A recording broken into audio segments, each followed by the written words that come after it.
Welcome to the mini lecture on Chapter 11. This chapter will focus on the relationships among employees and their representatives, and I recommend that you take notes during this lecture.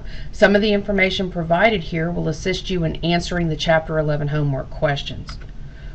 Now, in this course, we have learned that managers need to be able to recruit, select, train, and compensate their employees, as well as monitor their external environment, work with customers, and maintain the health and safety of their employees. And we hope, as managers, that we'll be able to build a cooperative and friendly organization with our employees, which will provide a healthy human relations environment. And in order to accomplish that task, we need to concentrate on effective communication.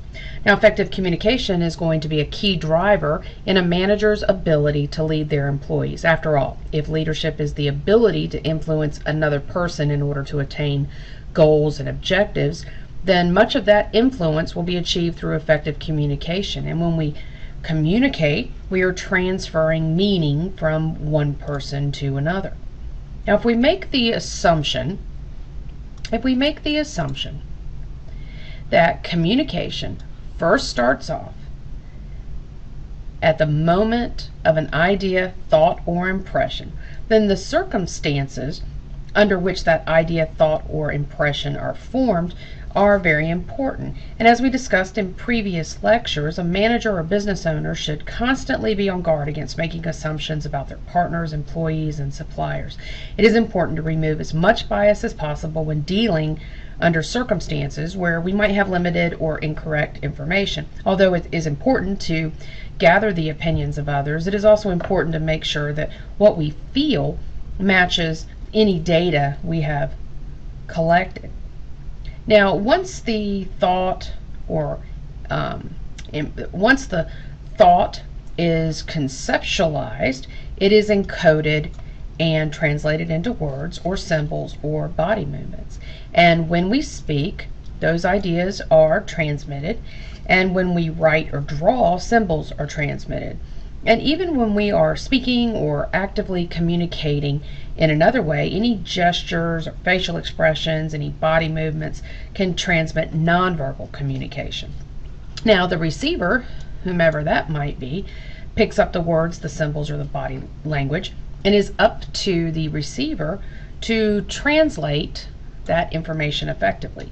And under optimal circumstances, we're hoping that the receiver receives exactly the same idea that the transmitter intended, and the receiver will confirm their understanding or lack thereof by sending some form of feedback to the transmitter or the original sender. Now, I realize that it might have been unnecessary to completely review the communication process, but it also should be realized that quite a bit can go wrong during this brief and repetitive process.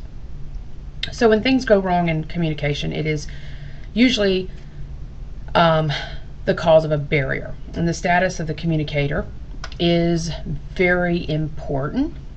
If you receive a communication from someone in a high status position or from someone who carries a great deal of authority, you'll tend to receive their communication with an assumption of credibility. And if you receive a communication from someone in a lower status position or from someone who lacks a great deal of authority, you will tend to receive their communication with a bit of skepticism. It really doesn't matter whether the message is true or not, or correct or not.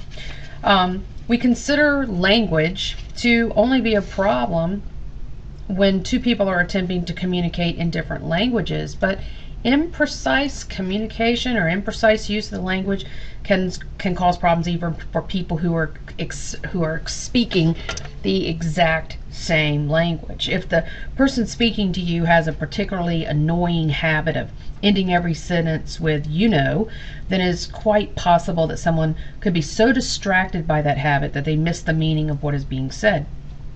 Incorrect pronunciation, grammar, and inappropriate word usage can cause the same types of problems. It really doesn't matter if the imprecise use of language occurs in a verbal or written form. And one of the most important barriers to communication is simply that most people do not listen. In fact, most people are actually distracted by what they are thinking. They're thinking about what they're going to say next rather than listening to what is being said. And the textbook reminds us that small business owners, as well as managers of bigger companies, are often so preoccupied with running their businesses that they may not pay attention to employee feedback. Now, the easiest way to overcome these barriers is to make sure that you clarify your ideas, that you consider the environment in which your ideas are being communicated, that you consider any possible emotional overtones that are reflected in your communication, follow up with your recipient to make sure that they understood the message, and listen to their feedback. And since communication is a two-way street, you need to both talk and listen. One of the important reasons we take time to communicate effectively is to motivate our employees. It's not always easy to motivate employees. When we motivate employees, we are attempting to bring out the very best in people. We want them to perform better. We want them to enjoy their work, and we want them to avoid negative interactions. At the same time, we are concentrating on improving productivity and efficiency. And if we presume that an employee can perform, then we are assuming that they already have the ability, and if we motivate them properly, then they'll perform properly. Most employees want to do a good job. The textbook states that if your employees are not performing as you would like them to, they may be unsuited for the job, inadequately trained, or unmotivated. If they are both suited and trained, they may lack motivation. Now, if we motivate our employees properly, we will not only attract strong potential employees, but we will improve the performance of the employees that we have and increase our chances of retaining our very best employees. In theory, motivating an employee is an easy thing to do. The book states that an employee has a need, and you apply some kind of incentive, and that promise of that incentive that satisfies that need will generate a particular response. And this is a continual loop. Considering the employee's need, we motivate the employee with the incentive, and we hope that their response to receiving that incentive will change their behavior in a positive way, and that it will lead to a good behavior and improved performance and job satisfaction. And once that is accomplished the first time, then we look back at the employee and again identify the next need that needs to be met and motivate that employee with an appropriate incentive. We go right back to where we were, and the process continues. And if that were only true in all the cases, then millions of dollars each year would be spent on something else besides motivational books. In some of the later generations of our workforce, command and control are suitable motivators, and that will no longer apply. That no longer applies to the entire workforce. Some employees are motivated by their work, and quality circles, zero defects programs, job enrichment, variable work schedules, and job splitting and sharing can all work toward motivating the employees. Now, quality circles are small, organized work groups that meet periodically to find ways to improve quality and output. Employees are allowed to be creative and innovative, and this can have a motivating effect. A zero defects approach basically means that managers attempt to motivate employees into completing their work correctly the first time. This improves workmanship. If we assume that most employees want to do a good job, this will motivate those employees. Job enrichment emphasizes giving employees greater responsibility and authority over their jobs. Employees are encouraged to learn new and related skills, or even to trade jobs. And for employees who like variety and who enjoy learning, this can be a good motivator. And variable work schedules permit employees to work at times other than the standard work week of 8 hours a day, and many employees need flexibility in their schedules and respond favorably to this opportunity. Job splitting allows a single full-time job to be split among employees. Job sharing allows a single full-time job to be shared by 2 employees, allowing both employees to work together to cover the shift. They do not have to be there at the same time. Now, in some cases, an employee's actual output cannot be measured. After all, if a worker is employed on a production line, then it can be relatively easy to assess that employee. However, if an employee's output cannot be measured, there's an effective performance appraisal. Then an effective performance appraisal system is needed. The system will require that the employee's performance and progress be evaluated, and rewards are given for above average performance. Sometimes employers will use performance systems to determine raises, training, opportunities, layoffs, promotions, or transfers, and they all can be used for reprimands, suspensions, demotions, or discharges. Now, under a performance appraisal system, the employee's qualities are identified, and the job behaviors will be collected in terms of actions, conduct, functions, motions, and responses. Now, there is an assumption here that the employee's personal qualities drives their behaviors, and their behaviors will result in certain achievements, a certain level of output, and a certain quality of productivity. And the manager will evaluate, measure, and rate that employee's performance against the standard, also compare it to the job description.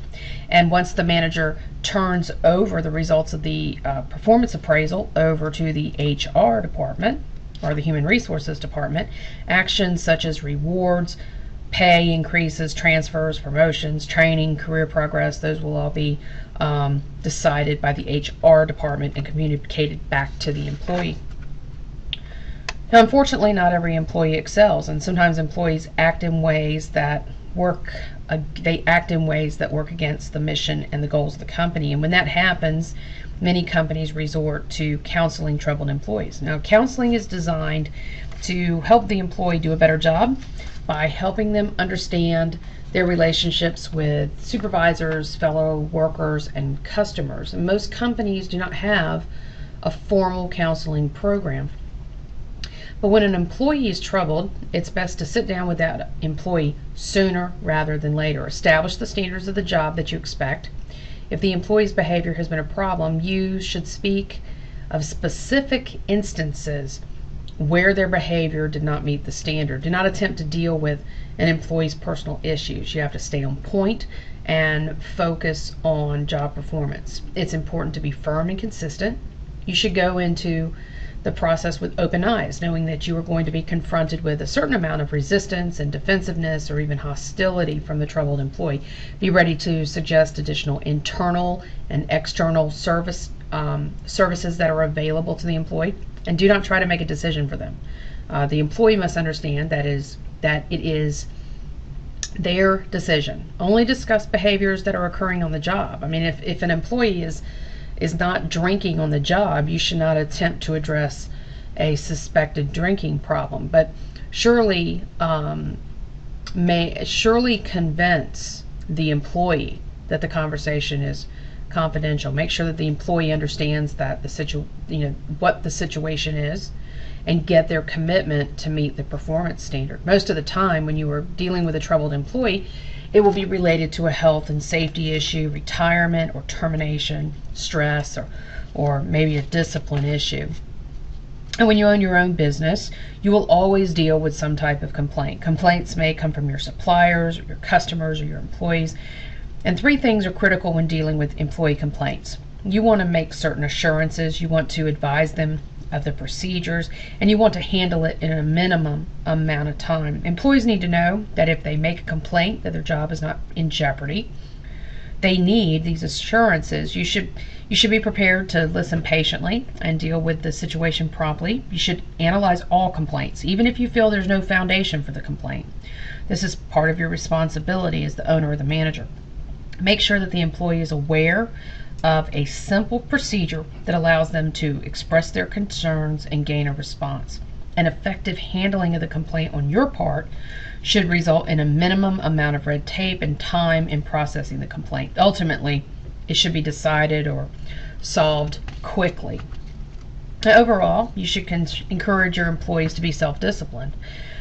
This should happen among the employees themselves. You should encourage and influence this process as the owner or the manager, and whenever possible, you should resort to positive discipline. Now, for example, under positive discipline, employees will receive a reminder rather than a reprimand. If the unwanted behavior occurs again, then a written reminder will be issued to the employee. And the employee may also receive a day off to evaluate whether or not they want to stay on the job. If they decide they want to keep their job, they need to agree in writing to meet the performance standard. This is usually an effective way of dealing with employees since the process is fully documented. And in the event of a termination, the employee has very little recourse. In order to establish an effective and legal employee discipline procedure, the following guidelines should be considered. Make sure that your procedure sets and establishes definite rules and that those rules are communicated to each employee. Act promptly regarding any violations, collect your facts, give the employee an opportunity to respond, establish courses of actions and a way to evaluate progress in reaching the established guidelines, and decide on any actions to be taken. Review any contracts, and that includes employment contracts and union contracts, and finally set up and maintain the records of any actions taken. And of course, if there's any follow-up outcomes, that should also be documented. Now, during the semester, we've discussed a lot of different areas relating to business. Now, let's talk about the organizational structure of a business unit. Now, the business unit might be a department or a functional area or an entire company. Organization or organizing basically involves determining the activities that need to be achieved, dividing those activities among smaller groups, and assigning each group to a manager. And as we have previously discussed, it's important that those managers have both the necessary authority and expertise to get the job done. Some basic organizational concepts are delegation and specialization. And when we speak of delegation, we are speaking of assigning responsibility to subordinates for completing certain activities. And that means that we give them both the authority to carry out the duties and the responsibility. If the authority and the responsibility are not both conveyed, then it is highly likely that the employee will lack the means of getting the job done. And in most companies, authority and responsibility are conveyed in some type of job description. This also means that when the job description is issued to the employee, that management must be willing to let them do it. In the case of specialization, employees do the work that they are best suited to perform. In small companies, there can be periods of low productivity due to the fact that employees are too specialized. So when employees specialize in small businesses, management must take care to ensure that specialization is reasonable for the operation and that productivity and efficiency do not become a problem. Now, some companies are organized under a line structure. Now, what that basically means is that the owner or the manager oversees all aspects of the company and that supporting managers are directly accountable to that owner or manager. And this is usually effective for small businesses in the beginning, but as the company grows, line structures may prove to be inefficient. Now, in a line staff organization, this is usually the second step in a growing small business. Employees are hired underneath the functional managers. Ultimately, all management positions still report back to the owner or the manager. However, important functional areas of the company are still retained by management. And this usually includes accounting and controlling, personnel, and legal. You can see in this slide that operational areas are the departments where employees down here are actually working under the functional supervisors. In this slide, that includes sales and operations and finance. Now, this slide actually sets forth the structure of a small firm. In this mom and pop operation, mom has her responsibilities that include personnel and payroll, and pop has his responsibilities that include store operations, long-term planning, and accounting. But there are other ways to organize a company. We spend so much time talking about organizing the company as determined by what people do that we forget we can organize things another way and perhaps more efficiently. Now, we've already looked at organizing the company by function, but we can also organize the company based upon the products we sell.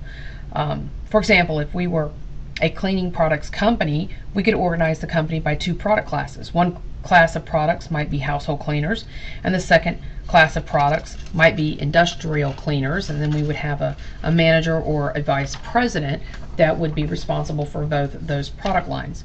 We could also organize the company by process. Let's say that we manufacture paper. We might organize our company between those processes that generate new virgin paper and those processes that generate recycled paper. As a nationwide company, we can organize our company by region or area served. One department in the company could handle Southeast, another one could handle the Northeast, and the third department could handle the West. And customers can also be categorized and used to organize the company. Let's say that our company manufactures kitchen tiles. We might organize our company into divisions. One division would exclusively work with commercial contractors, and the second division would exclusively work with homeowners. And finally, some companies can be organized by project, and companies that work under numerous contracts can organize themselves by contract or type of contract. And in fact, many companies that work under these circumstances will set up temporary teams to manage projects or contracts until their completion. Now, one way that a company can improve quality and performance is by properly using teams. Problem-solving teams are usually involved in quality control, efficiency studies, and maintaining a productive work environment. Self-managing teams usually carry a certain amount of managerial responsibility, and sometimes they're involved with things like scheduling, recruitment, or material ordering. Cross-functional teams are most effective in monitoring, standardizing, and improving work processes. And a lot of times these cross-functional teams are involved in highly involved in companies that are organized by project or by contract. They can also be used to develop new products or to address complex issues that require knowledge and skills from numerous departments, because in a cross-functional team, you're going to pull that expertise from different areas of the company. So this wraps up the mini lecture from Chapter 11. You should also read the chapters so that you're prepared to answer the questions for Chapter 11.